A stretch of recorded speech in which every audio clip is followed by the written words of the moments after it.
नमस्कार दोस्तों, स्वागत है आप सभी का। और आज की इस वीडियो में हम जूनियर अकाउंटेंट वर्सेस टीआरए दोनों का सैलरी स्ट्रक्चर, प्रमोशन के चांसेस किस में अच्छे होते हैं, ट्रांसफ़र किस में जल्दी होता है, दोनों की वर्क प्रोफाइल, वर्कलोड किस में ज़्यादा होता है, किस में कम होता है। टीआरए साहब जेआरए साहब से जो बात हुई है वो थोड़ा सा हम आपके साथ शेयर करेंगे, मेरा क्या ओपिनियन है, उसके बाद आप अपना ओपिनियन बता सकते हैं। आप लोगों के कमेंट आए थे, राकेश जी के, शर्मा जी ने भी पूछा था, फिर सपना जी ने स्पेशल पूछा था टीआरए के बारे में बताएं। ये संजय जी ने भी कहा था कि टीआरए तो भर दिया है और उसकी कुछ अच्छी बातें बताएं। ठीक है साहब। तो संजय जी, आपका ये है कि आप टीआरए साहब कहलाओगे, है ना। जो भी 15-20 पटवारी है वहाँ के और जो कानूनगो है वो आपके साथ काम करेंगे टीआरए साहब के साथ। और तहसीलदार जी के साथ रह के आपको सारे काम करने हैं। वो बैंक वाले जो हैं वो आपके पीछे पीछे घूमेंगे, क्योंकि उनके काफ़ी कुर्की के काम होते हैं, या कई ऐसे होते हैं उनके जो लोन फंस जाते हैं, फिर वो दिलाना या किसी कब्जा दिलाना, है ना, किसी खसरे का, किसी प्लॉट का। तो बड़ी वो होती है जहाँ पर इस टाइप का एरिया है, जहाँ पर सोसाइटियाँ वगैरह ज़्यादा है, तो वहाँ और ज़्यादा केसेस आते हैं। यहाँ जहाँ बड़े बड़े रकबे रहते हैं, काश्तकारों के लोन फंस जाते हैं, तो वहाँ जैसे श्री गंगानगर उधर की साइड बड़े बड़े रकबे हैं, तो वहाँ अच्छे चांस होते हैं। वहाँ आपको एक परसेंटेज ऑफ अमाउंट भी मिलता है अगर आप किसी रिकवरी को कराते हैं। तो बहुत सारी चीज़ें आगे आपको बताएंगे। तो ये कल्पेश जी का कमेंट था, ललित जी ने कहा था कि ठीक है, और एक केशव जी का था। तो अब हम बात करते हैं थोड़ा सा सैलरी के बारे में। दोनों लेवल 10 की ही 3600 ग्रेड पे की पोस्ट हैं, सेम सैलरी स्ट्रक्चर होता है दोनों का। बस इनका जो नियोक्ता होता है ना जेआरए का, वो तो डीटीए बन जाता है, और बाद में इनका तो डीटीए होता है, और इनका फिर राजस्व मंडल अजमेर ये डिसाइड करेगा इनका कर्ता धर्ता कौन कहलाएगा, राजस्व मंडल अजमेर। जैसे ही आपका काउंसलिंग शायद कम चांस है, सीधा आपको वो देंगे नंबर के हिसाब से। जैसे ही वो चीज़ होगा ना, लिस्ट आएगी आपकी और अलॉटमेंट होगा, आपको रेवेन्यू डिपार्टमेंट के अंदर भेज देंगे, और वही आपका करता धरता रहेगा। और जेआरए का डीटीए है ही, है ना। कैडर स्टैंड की बात करते हैं, जेआरए का कैडर काफ़ी बड़ा है। अभी हाल के दिनांक में, जैसे हमने लास्ट वीडियो में डिस्कस किया था, 5760 जेआरए की पोस्ट है, और पिछला बैच 2017 में जो ज्वाइन हुआ था उसमें से अभी सिर्फ 150 लोग बचे हैं जो अभी जेआरए की पोस्ट में, सबका प्रमोशन हो गया है। ठीक है। और टीआरए पे अभी इसमें 350-400 पोस्ट होंगी शायद। तो इसमें भी अभी 219 के आसपास जो लोग हैं वो वर्किंग है टीआरए के कैडर में, और पिछले बैच में से लगभग 15 या 16 का हुआ है। तो मैं टीआरए की लिस्ट दिखा देता हूँ, जेआरए के तो मैंने फिर भी आपको बता दिया था। ये टीआरए की सीनियरिटी लिस्ट है 14/5/24 की, राजस्व मंडल ने जो जारी की है। इसमें आप देख सकते हैं कि 2017 बैच वाले कितने लोग हैं, ये आप देख सकते हैं। 17 बैच के अंदर इसमें यहाँ से चालू है ये पंकज शर्मा, यहाँ से इनका जो अभी प्रमोशन है उसको स्थगित रख दिया है, मतलब ये सूचना है 5-7 इनके अलावा नहीं होने के कारण। तो ये 45 तक है। इन सब का एसीआर और संतान संबंधी सूचना नहीं होने के कारण रोक रखा है, बाकी किसी का हुआ ही नहीं है। इनका ये डॉक्यूमेंट कंप्लीट होते ही हो जाएगा, है ना। तो बाकी ये 219 की लिस्ट थी पूरी, है ना। उसके बाद एक जब टीआरए का प्रमोशन हो जाता है तो वो बन जाता है ARAO सेकंड, है ना।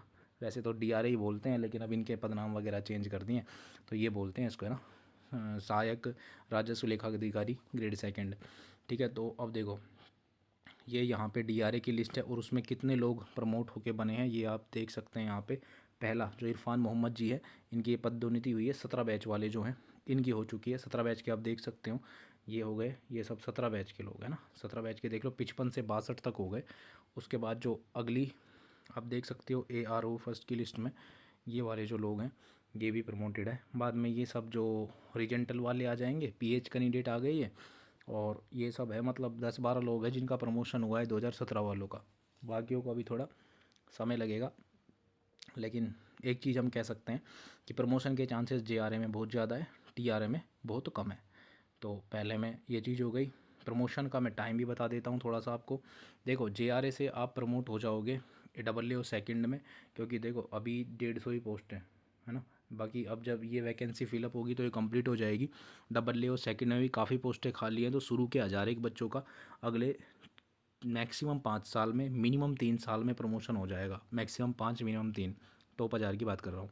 ठीक है। उसके बाद AAO से इसमें भी 8-9 साल में आराम से हो जाएगा। और फिर ईओ में हालांकि चांसेस काफ़ी कम होते हैं, लेकिन बहुत ही माइन्यूट लोगों का होता तो है इसमें भी। अब इसके बाद हम टीआरए की बात करते हैं। तो डीआरए बनने में, जिसको अभी की डेट में हम बोल रहे हैं ARAO सेकंड, है ना, इसका नया नाम ARAO सेकंड ही है। ठीक है। और इसको ARAO फर्स्ट पढ़ना। तो इसको लगभग ये मान के चलो आप, अगर प्रमोशन से ही बनना है ना तो 10 साल लगेंगे। हालांकि इतना टाइम इसलिए देखो, ये प्रमोशन से ही आपका पदनाम तो ये इतने ही समय में होगा, और उसके बाद और बहुत ज़्यादा टाइम लगेगा। लेकिन जो अपनी ACP होती है, उसके थ्रू आपको 9 साल में आपका जो ग्रेड पे है वो चेंज हो जाता है ना।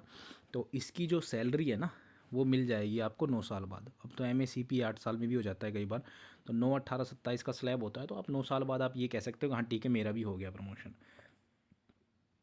उसके बाद हम बात करते हैं ट्रांसफ़र का, तो वो तो सीधा सा है। GRA के अंदर बहुत सारे विभाग हैं, बहुत सारे, तो उसमें ट्रांसफ़र की पॉलिसी तो खैर वही है कि इसका तो वो रेवेन्यू बोर्ड से होगा और इनका वो DTA के थ्रू होगा। तो चांसेस ज़्यादा है क्योंकि वैरायटी ज़्यादा है ना, जगह पे जाने के ऑप्शन ज़्यादा है। इवन आप एक तहसील की बात करोगे ना, तो एक तहसील से मान लो 4 बंदे सेलेक्ट हुए और वो TRA की चॉइस है उनकी, तो उनमें से एक ही लग पाएगा। लेकिन एक तहसील में 4 बंदे सेलेक्ट हुए और उनकी JRA की चॉइस है, तो चांसेस सारे के सारे लग जाए और फिर भी इसकी वैकेंसी रह जाए। तो अपने होम टाउन में लगने के बहुत ज़्यादा चांसेस GRA में हो जाते हैं।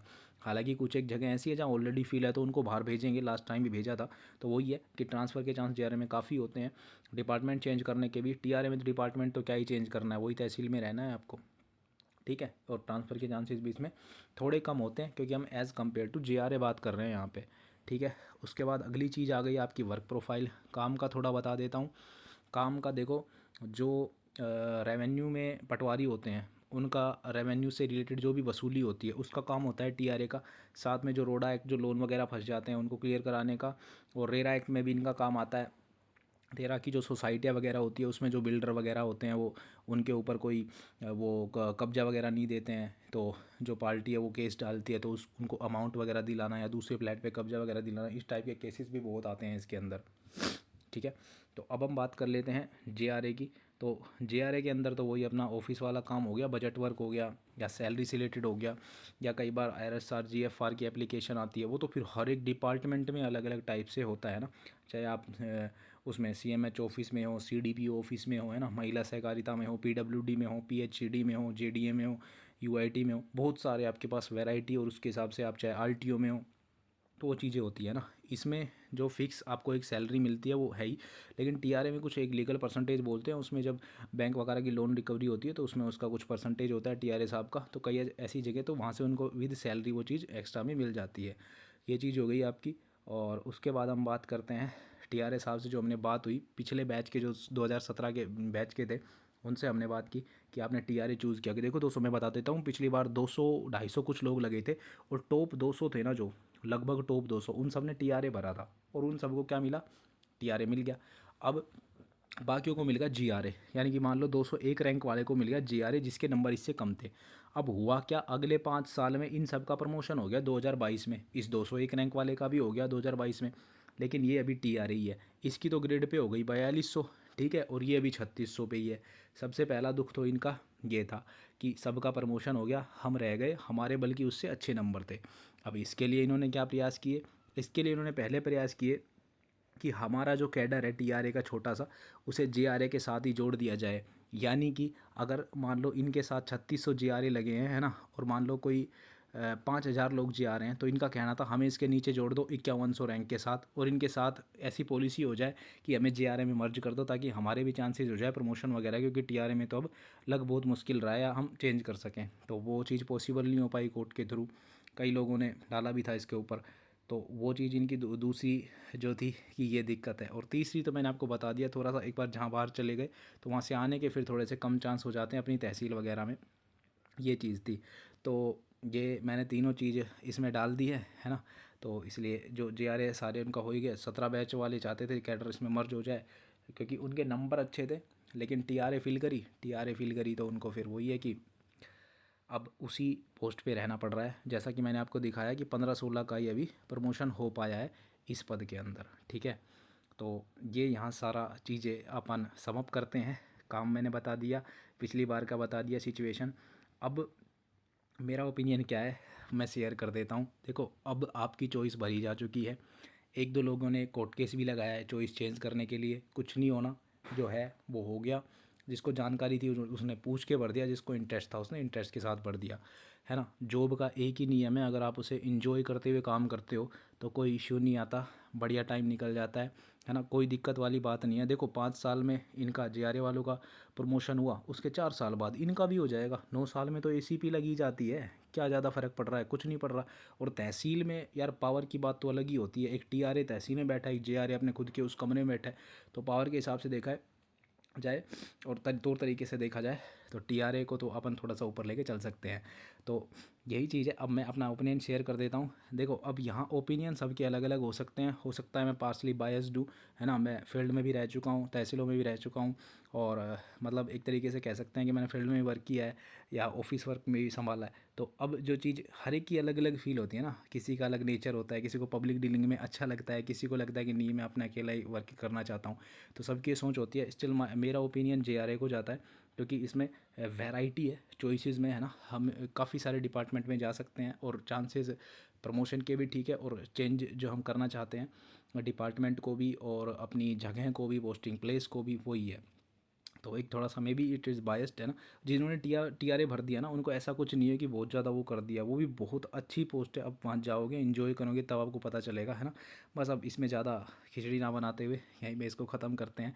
और एक आपका जो ट्रेनिंग का वगैरह का रहेगा, उसका अगर आप जानना चाहते हैं, ट्रेनिंग वगैरह चलेगी आपकी, कुछ एग्ज़ाम होंगे वो आपको, हालांकि नाम मात्र होते हैं, और ट्रेनिंग मतलब कि एक तरीके से वो कॉलेज टाइम सा ही होता है। तो किसी को अगर उसके बारे में जानना है, ट्रेनिंग वगैरह के बारे में, टाइमिंग क्या है, कहाँ पर होगा, तो वो आप कमेंट कर सकते हैं, फिर अपन इस पर भी डिस्कस कर लेंगे। बाकी इस वीडियो को अब यहीं पे ख़त्म करते हैं, मिलते हैं नई वीडियो में नए अपडेट के साथ। तब तक के लिए धन्यवाद।